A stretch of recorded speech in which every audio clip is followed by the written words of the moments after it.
dosen pengampu mata kuliah Literasi Bahasa Media Digital, Bapak Sudiarto Imanika MPD, dan yang saya banggakan teman-teman sekalian.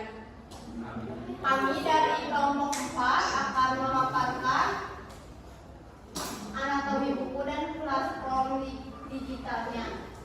Sebelum ke materi, kita perkenalan kelompok terlebih dahulu. Yang pertama ada saya sendiri dengan NIM 212100031. Yang kedua ada saya Risma dengan NIM 2121001.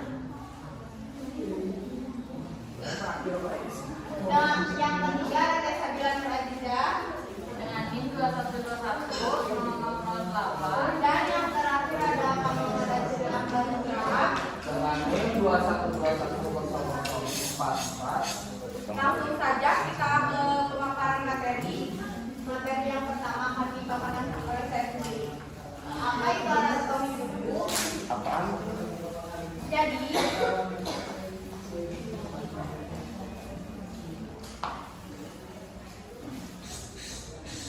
jika anatomi adalah struktur dan organisasi dari makhluk hidup, maka anatomi buku adalah struktur dan organisasi buku. Secara lebih mendalam lagi, anatomi pada buku merupakan bagian-bagian dari buku. Buku sama seperti tubuh manusia memiliki bagian-bagian tertentu yang memiliki fungsi berbeda satu sama lain. Bagian-bagian buku ini kemudian saling berhubungan dan berbentuk buku dalam satu kesatuan. Sebuah buku belum bisa dikatakan sebagai buku jika tidak memiliki bagian umum dari sebuah buku. Oleh sebab itu, maka para penulis sebaiknya memahami betul apa itu anatomi buku agar tidak ada bagian yang terlewat. Nah, setiap buku juga memiliki anatomi. Beberapa anatomi sifatnya wajib, misalnya ada kata pengantar, kemudian judul bab demi bab yang menjelaskan isi buku secara keseluruhan. Namun ada juga yang bersifatnya tidak wajib, yaitu misalnya glosarium. Glosarium di sini berisi daftar istilah yang sifatnya asing dan tidak semua buku memiliki glosarium.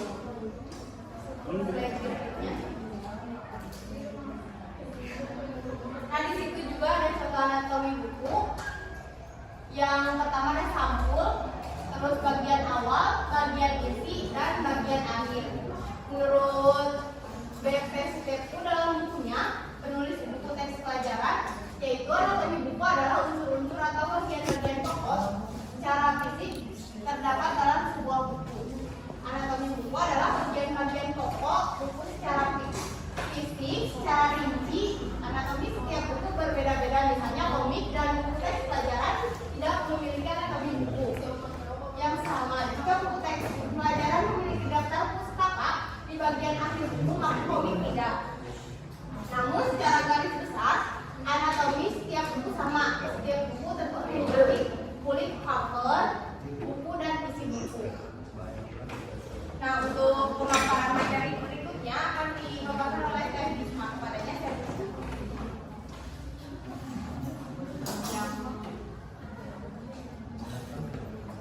baik, di sini saya akan menjelaskan tentang pentingnya selanjutnya masih di struktur anatomi buku yang akan dilanjutkan oleh Kak Anjir. Kepadanya saya silakan. Baik, terima kasih terkait ini. Di sini ada ucapan terima kasih dan sambutan, terus kata pengantar ya. Dari ucapan terima kasih itu ada anatomi buku berikutnya adalah anatomi buku berikutnya adalah ucapan terima kasih yang disebut sebagai acknowledgement. Pada halaman ini penulis akan menyampaikan ucapan terima kasih kepada seluruh pihak yang terlibat dalam penulisan buku. Halaman ucapan terima kasih bukanlah halaman yang wajib ada seperti halaman judul, sehingga tidak semua buku terdapat halaman ini. Namun jika penulis ingin menambahkannya, maka bisa ditambahkan. Dan ada juga sambutan. Nah, di sini sambutan adalah anatomi berikutnya, yakni halaman yang berisi hasil koreksi maupun komentar dari sosok yang dianggap kompeten untuk mengomentari isi buku dan aspek lainnya. Penulis bisa meminta banyak orang untuk menyusun halaman sambutan bagi bukunya, maka ada beberapa buku yang memiliki banyak halaman sambutan dari banyak sosok atau nama. halaman ini sifatnya tidak wajib, bisa disertakan, bisa juga sebaliknya. Dan ada juga kata pengantar. Kata pengantar atau forward merupakan halaman yang berisi komentar tentang isi buku dan disusun oleh orang lain, sehingga halaman ini bukan ditulis oleh penulis buku tersebut. Sosok yang diminta penulis kata pengantar biasanya sosok yang dianggap kompeten dan bisa menyusun kata pengantar yang manis. Komentar yang diberikan tidak hanya terkait isi buku, bisa juga terkait penulisnya.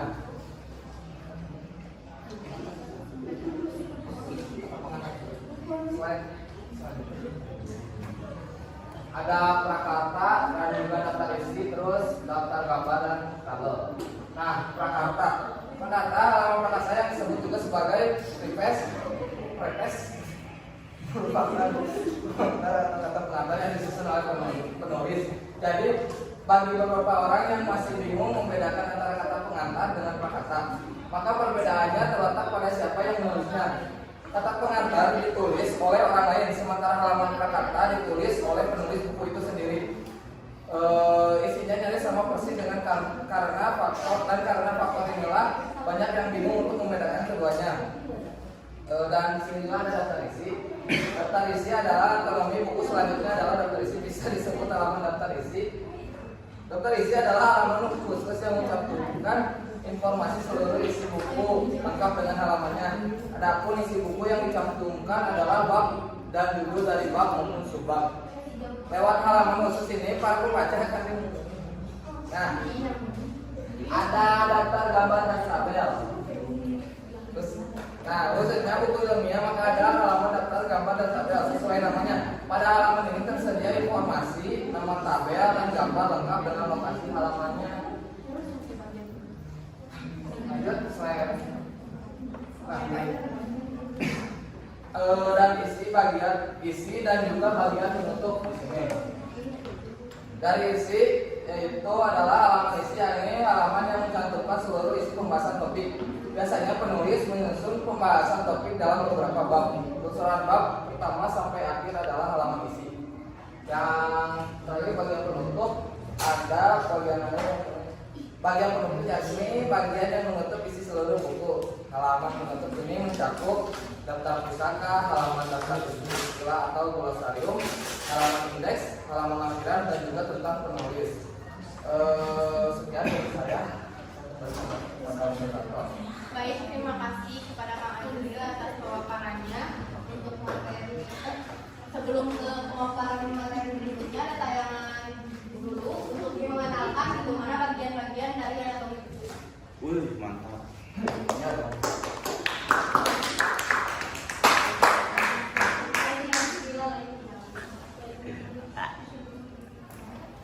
Baik, Kita nonton video.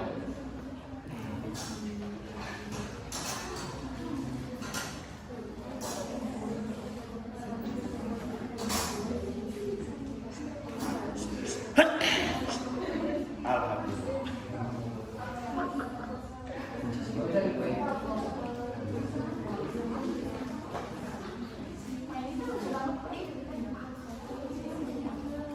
baik ke paling seroi. Oh, nggak bisa dibuka. Kalau aja bang, kalau aja langsung. Oh iya, kan tadi sudah aku mengirim itu di grup Oh, sudah. dosen yang ya, boleh ditonton dulu. Oke. Agar mengetahui itu anatomi bukunya. Oke.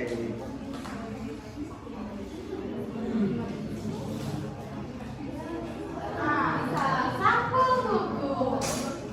Wes.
konten dengan pengunjung atau pemirsanya secara online. Hal inilah yang menjadi daya tarik digunakannya platform digital karena dapat diakses secara mudah, praktis dimanapun dan kapanpun.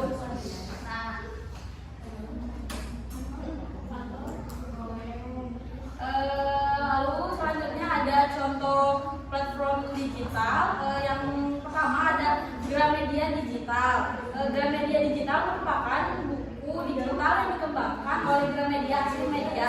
Platform ini memungkinkan penggunanya untuk membeli buku, majalah, hingga koran berformat digital secara legal. Platform ini juga menyediakan berbagai model seperti membeli buku digital, satuan atau berlangganan untuk akses buku digital tersebut. Lalu yang kedua ada Ipusnas, adalah aplikasi baca buku pemerintah yang dikembangkan oleh Perpustakaan Nasional. Aplikasi ini menyimpan berbagai koleksi buku yang dapat dipinjam secara gratis oleh para pembaca sesuai dengan ketersediaan stok. Pengguna juga bisa saling berbagi ulasan atau review setelah merampungkan buku bacaan. Lalu yang ketiga ada Storyal. Storyal merupakan platform menulis dan membaca buku secara daring. Perusahaan menamainya sebagai social storytelling platform yang memungkinkan pengguna untuk menulis, membaca, dan berinteraksi terkait konten tulisan yang dihadirkan. Di platform ini, pengguna akan ditemukan banyak konten orisinal dari para kreator yang menarik untuk dibaca. Lalu yang terakhir ada Wattpad. Pada dasarnya penggunaan Wattpad hampir mirip dengan blog pada umumnya. Namun yang membedakan adalah ada fitur-fiturnya seperti halnya Wattpad memiliki hak cipta, fitur tag, dan yang terakhir fitur ilustrator. Pembicaraan kelompok ini seakan membawa angin segar bagi penulis pemula maupun penulis yang sudah lama terjun ke dalam bidang penulisan untuk mendapatkan pengalaman dan mengembangkan bakat menulisnya pada platform ini. Yang suka menulis, yang suka baca bisa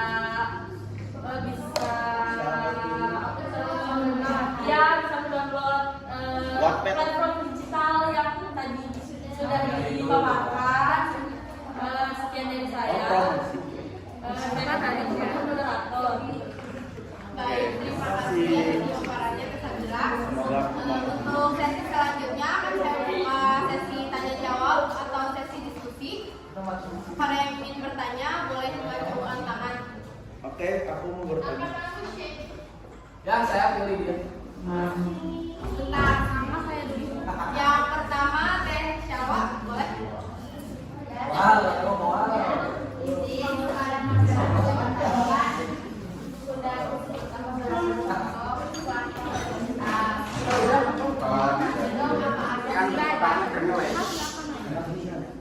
Apa saja sih platform digital yang bisa kita manfaatkan untuk sebuah pembelajaran itu?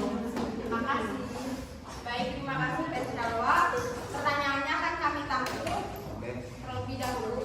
Untuk pertanyaan berikutnya, boleh Teh Dian. Pertanyaannya pada kelompok defisit, bagaimana sih cara yang baik itu untuk meningkatkan pemasaran digital marketing? Baik, terima kasih atas pertanyaannya Teh Dian. Untuk pertanyaan selanjutnya pada Teh Putih dipersilakan. Baik, terima kasih. Untuk pertanyaannya, apa yang harus dilakukan jika bagian hasil itu tidak ada di buku yang akan kita susun menjadi anatomi?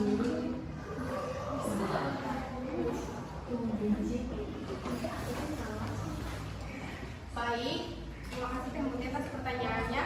Untuk yang terakhir itu karena pertanyaannya sudah banyak, boleh kami saya dulu?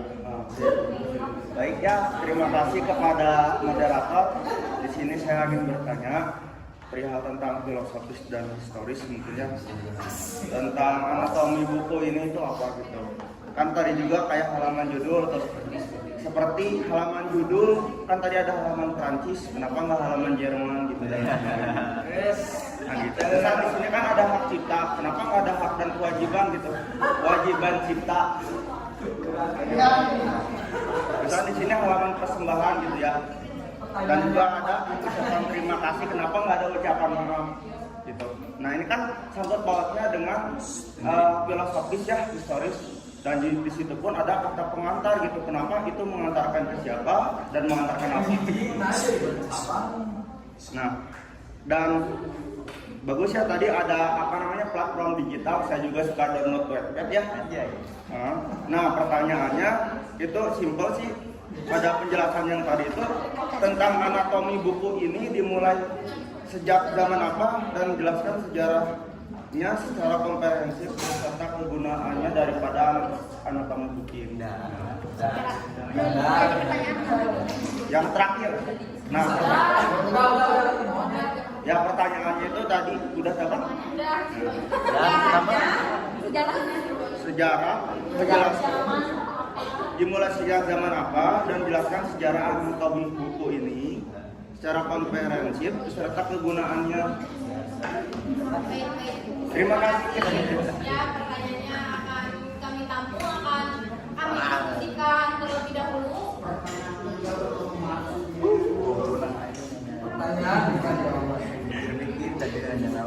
Izin berdiskusi ya teman-teman. Boleh. Izin perhatiannya ya, minta perhatiannya, izin menjawab pertanyaan-pertanyaan yang sudah Teteh tanyakan. Yang pertama, kelompok saya akan menjawab pertanyaan dari Teh Dian. Pertanyaannya, bagaimana cara terbaik untuk meningkatkan pemasaran digital marketing? Untuk jawabannya akan dijawab oleh Teh Risma kepada Teh. Baik, ingin menjawab pertanyaan yang Dian. Bagaimana cara terbaik untuk meningkatkan pemasaran digital marketing? Yang pertama itu memahami kebutuhan audiens. Yang kedua membuat iklan yang menarik. Yang ketiga fokus pada konten berkualitas. Yang keempat memiliki tim yang kompeten. Yang kelima memiliki platform yang tepat. Dan yang terakhir melakukan evaluasi pada setiap strategi pemasaran. Bagaimana Teh Dian? Jika Anda memiliki kompeten itu seperti apa ya? Apa? Kalau kan ini harus ada memiliki tim yang kompeten. Nah kalau misalkan kita dalam timnya nggak kompeten gitu lah. Gimana caranya solusinya? Kompeten. Jadi mencari tim yang kompeten. Kalau misalkan di dalam timnya juga Cari lagi tim yang kompeten. Oh izin menjawab ya. Oh, boleh. Mereka ada Boleh, yang Teteh yang ingin didiskusikan atau ingin menambahkan dari jawaban kelompok kami dipersilakan. Tadi ingin izin menjawab ya pertanyaan dari Teh Dian. Dari Teh tentang apa tim yang kompeten untuk pembuatan. digital marketing. Jadi kalau misalkan Pembuatan ya di dalam ya dikurang kompeten Dalam hal marketing. Oh, yang pertama mungkin ya pasti sebelum ada kata kompeten, yang namanya kompeten itu orang yang ahli kan gitu ya. Dan mungkin yang pertama yaitu menguasai ilmunya dulu. Gitu. Makanya ada kemampuan mungkin leadership secara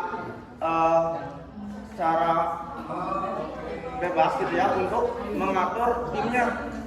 Yaitu salah satunya kita antara mencari atau merekrut tim yang bagus, masing-masing orang yang bagus dalam hal marketingnya ya.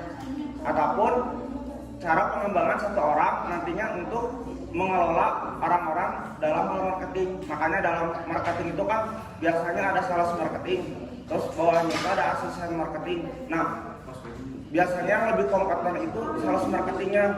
Sales marketingnya sudah ada pendistribusiannya itu kemana gitu ya. Dan biasanya kan sekarang menggunakan platform digital yang begitu menarik gitu ya, melalui TikTok ataupun yang sebagainya itu udah ada ads gitu.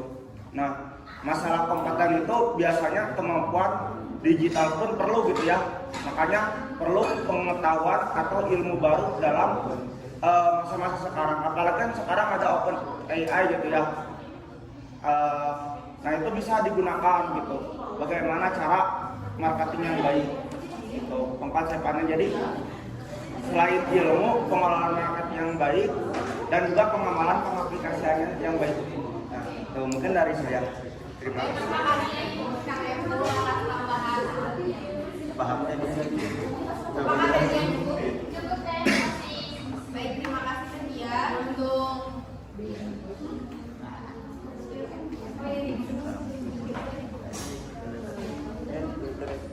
pertanyaan dari Teh Mutiara. Kali ini saya jawab.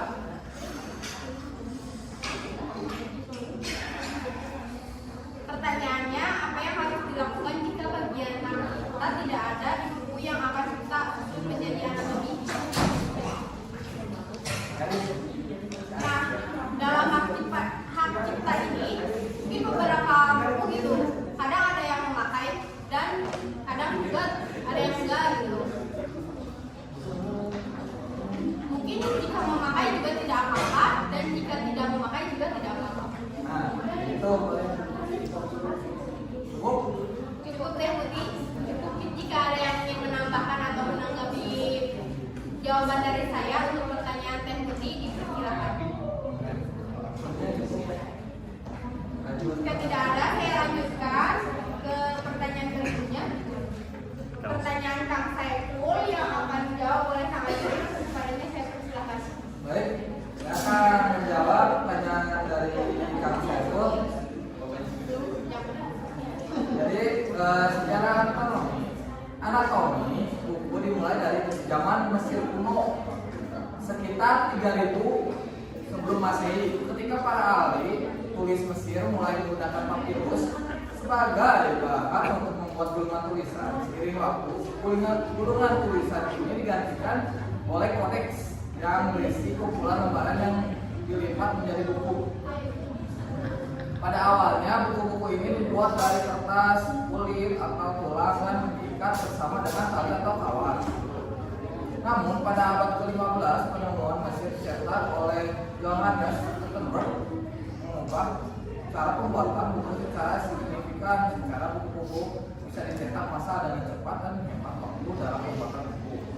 Pada abad ke-19 teknologi pembuatan buku terus berkembang, termasuk adanya mesin-mesin cetak modern dan alat-alat PC yang memudahkan pengembangan literatur dan meningkatkan tingkat literasi di seluruh dunia. Sementara itu, sejak awal abad ke-21 kemunculan teknologi digital seperti piranti, lunak penerjemah, internet dan e-reader berhasil mengubah ragam budaya baca di dunia. Meskipun begitu, buku fisik masih menjadi benda yang amat dihargai oleh penikmat literatur. Ini antara anatomi buku mencakup desain sampul, halaman, sila, tata-tata, huruf, dan masih banyak lagi. Setiap elemen ini dirancang sebagai rupa untuk menyampaikan pesan dengan efektif dan menyenangkan bagi pembaca. Anatomi buku terus berkembang seiring perkembangan teknologi dan kebutuhan konsumen untuk gaya hidup yang lebih praktis. Begitu Kang Saiful.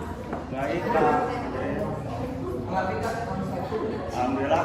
Kalau tidak berarti dibaca lagi. Oh iya. Nanti saya Bagaimana Kang Saiful untuk jawaban Kang Ajun? Ya paling ditambah lagi referensinya dari mana gitu ya. Baik, terima kasih Kang Saiful atas sarannya untuk Kang Ajun. Untuk pertanyaan yang terakhir akan dijawab oleh Teh Sabila. Kepadanya saya persilakan.